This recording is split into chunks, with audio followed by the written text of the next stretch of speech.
let's go and let's ride again using our Rossi 200 2024 model.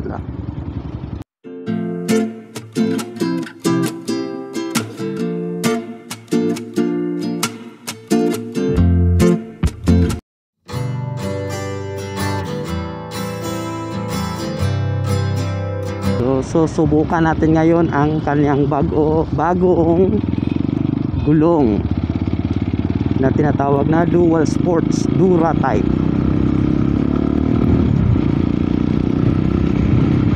Kung maganda ba talaga sa tinatawag na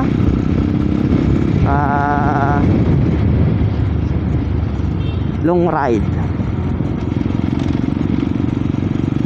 So tatakbo tayo ngayon or magbiyahe tayo ng mga almost 100 plus kilometers. So it's a one way lamang yan. Dito natin makikita kung ano bang pinag-iba ng Dual Sports.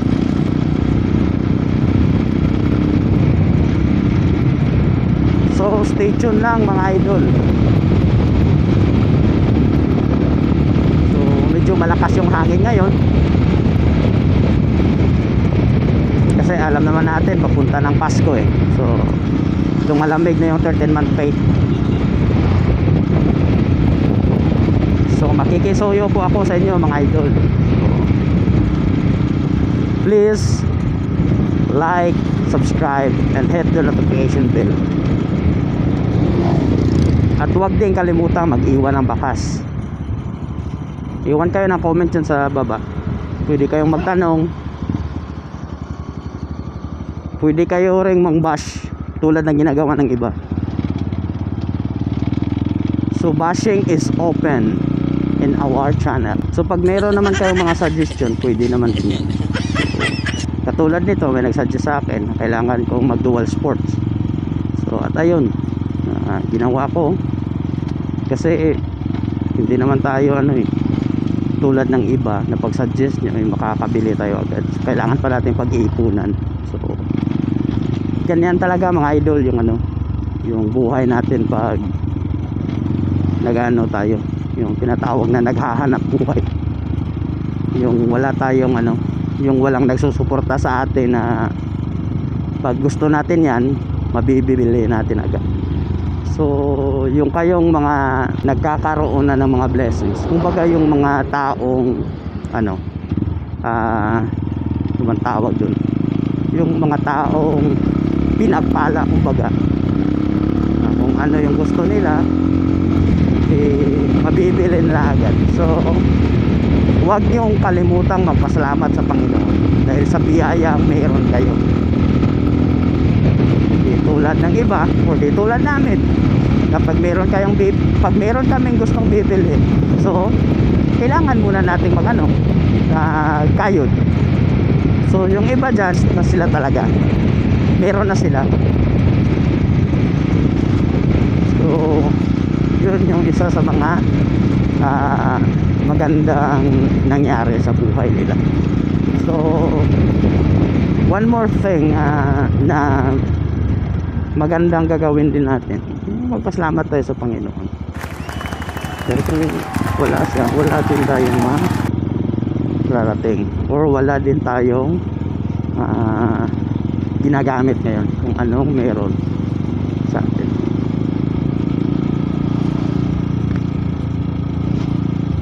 So from Bacolod to Escalante pala yung biyahe natin ngayon. So dito tayo dadaan sa Gonzaga kasi gusto kong dumaan sa ano ba tinatawag din, sa main road kumbaga, para makikita natin yung bawat city at lungsod na madadaanan natin. Let's rock and roll. We're here in Lacson Street. So hoping na hindi masyadong traffic dito ngayon kasi ano bang tawag ng holiday at Saturday ngayon. So hindi masyado talagang traffic ngayon. So hopefully lang, sana hindi. So hindi masyadong traffic ngayon. So madali tayo pag-uwi nito by the guidance of our Lord Jesus Christ. So far mga idol, isa sa mga gusto kong ipabot sa inyo, yung gulong maganda talaga. So totoo at hindi naman talaga nagsisinungaling yung mga nagsuggest sa akin na magandang gamitin yung dual sports sa highway. So okay na okay talaga. So ito po yung Bacolod pag Saturday, dahil holiday, lakas ng hangin.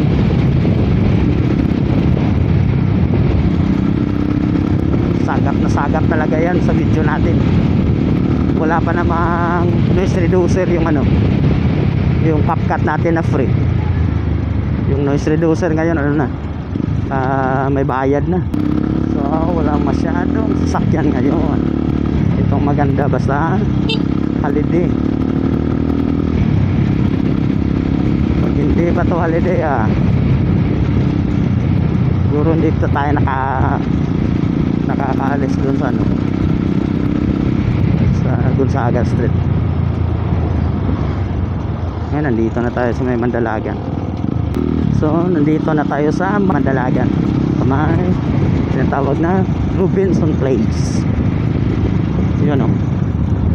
So ongoing pa yung renovation ata nito. So far mga idol, medyo gumaan yung ano, yung motor natin patakbuhin. So isa sa mga ano, sa mga na-experience ko ngayon ngayon. So hindi ko na naipakita sa inyo yung ano, yung proseso ng kung paano nila ginawa yung gulong natin. Actually yung gulong natin is bumili tayo ng Dura tire na dual sports na tubeless, pero naka-rimset tayo. So pina-tubeless ko. So iniwan ko na lang sa gumagawa na kakilala ko, kasi meron pa akong pasok so hindi pwedeng magbabad ako doon kasi matagal nilang gagawin, kasi magsisettings pa sila. Yun yung sinasabi nila. So nandito na tayo sa Mandalagan yan mga idol. So yun meron pang Rosie doon katulad sa atin. So magandang buhay nga pala lahat, sa lahat ng mga haters at bashers dyan ng mga Rosie. Pasensya na po kayo dahil ito lang yung pong kaya naming bilhin. Panghapat ko pa kasi itong motor takbong pogi lang tayo ngayon mga idol.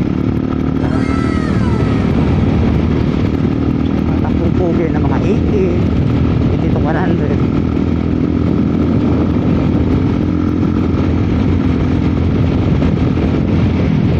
Ganda. Ganda talaga ng gulong mga idol. Mabibitawan mo na talaga yung ano, at hindi mo na ma-feel yung tinatawag na numb ng kamay mo, kasi wala, less vibration na siya. Dito tayo dumaan sa tawag na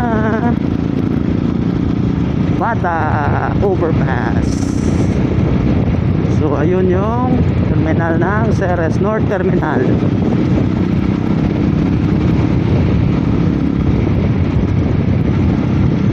So maganda naman talaga yung ano, yung gulong idol. So samahan nyo po ako sa motovlogging. Nagamit po yung motor natin, either yung isang motor natin na Barako at kung ito naman yung Rosie. So please continue to support sa mga katulad kong maliliit pa lang yung YouTube channel. Kung yan nagsisimula pa lang sa ganitong ano, nagamit yung cellphone lang sa pag-event. Sobrang lakas ng hangin talaga mga idol. So far napakaganda ng gulong, ang gaan ng motor, tulad ng stocks na gumigiwang yung ano, yung harapan natin pag ano, pag dumadaan tayo ng mga ganito asfalto, at saka pag mayroong mga solid lane tulad yan, kung mahapakan mo yan biglang gumigiwang yung ano, yung harapan natin. At saka lalo na pag may madadaanan tayong ano, yung tinatawag na parang guhit, iba yung ano, yung flow ng manubela. May mga tao talaga na ganun, basta makatawid lang goods na. Yung takbo natin ngayon mga nasa 2 hours kung bibilis-bilisan natin, pero pag ganito lang takbo natin, abutin tayo ng 4 na oras. So kailangan natin i-enjoy yung biyahe natin. Dito na tayo sa tinatawag na Talisay.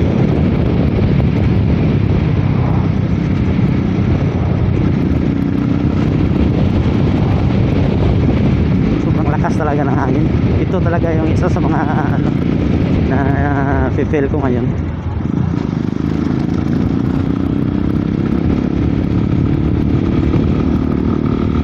So yung gamit nga pala natin sa pagwa-vlogging, yung cellphone lang po natin. Ulit-ulitin ko talagang sasabihin sa inyo.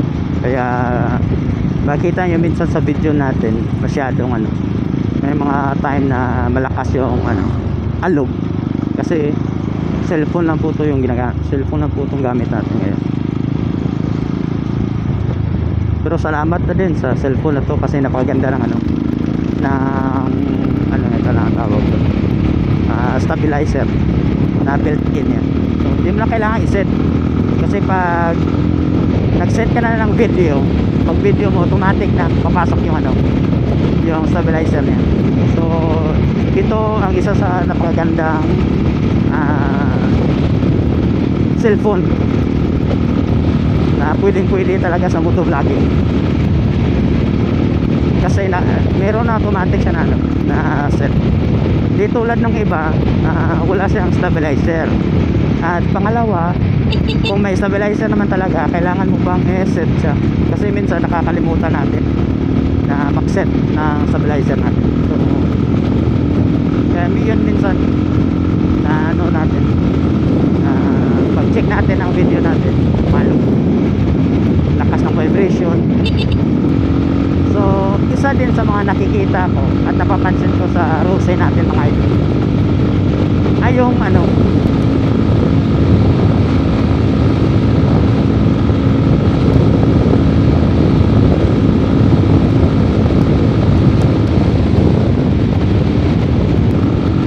kaya sobrang lakas, parang madadala tayo.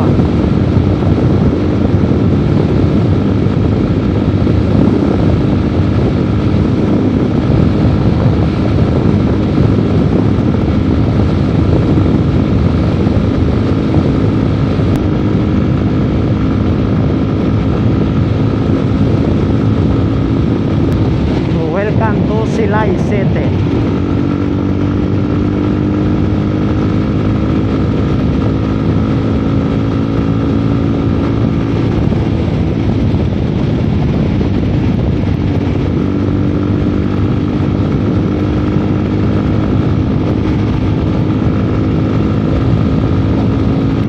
Isa sa mga napapansin ko mga idol sa Rose natin, ewan ko lang kung naranasan nyo din to, ay nagmo-moist yung dashboard. Tulad nito, ewan ko lang kung nakikita nyo, nagmo-moist yung dashboard natin. So araw-araw yan nagmo-moist talaga. So, isa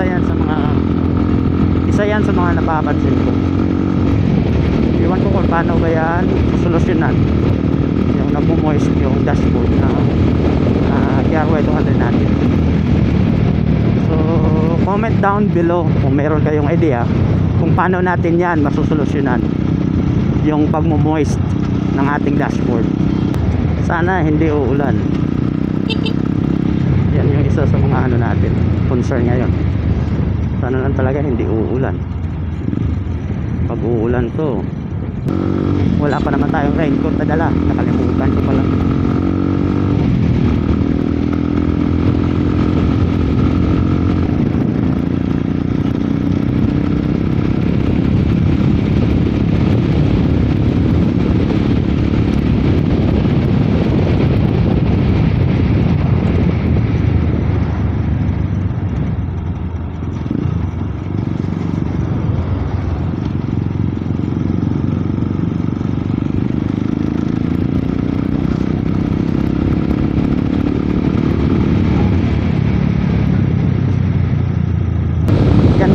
biyahe pag ganito yung panahon.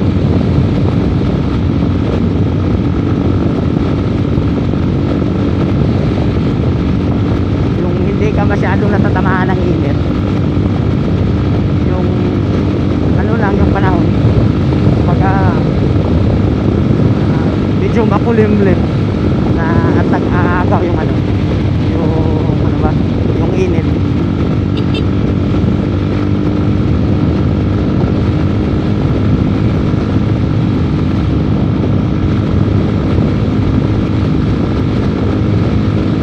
Oh, at umulan.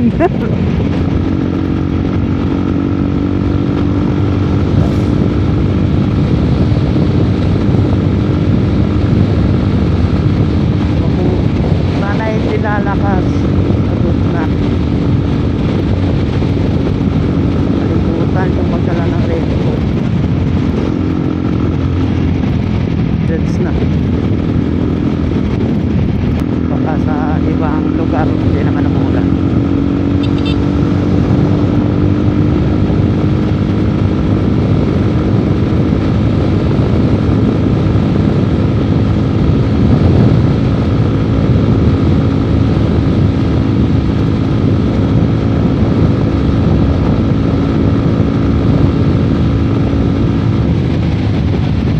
Pugi lang tayo mga idol. 80 to 90 lang para ma-enjoy natin yung ano, daan.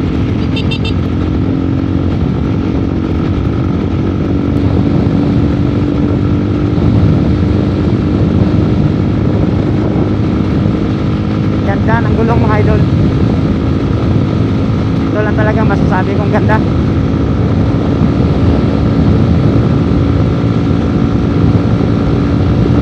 Gaan patakbuhin ang motor.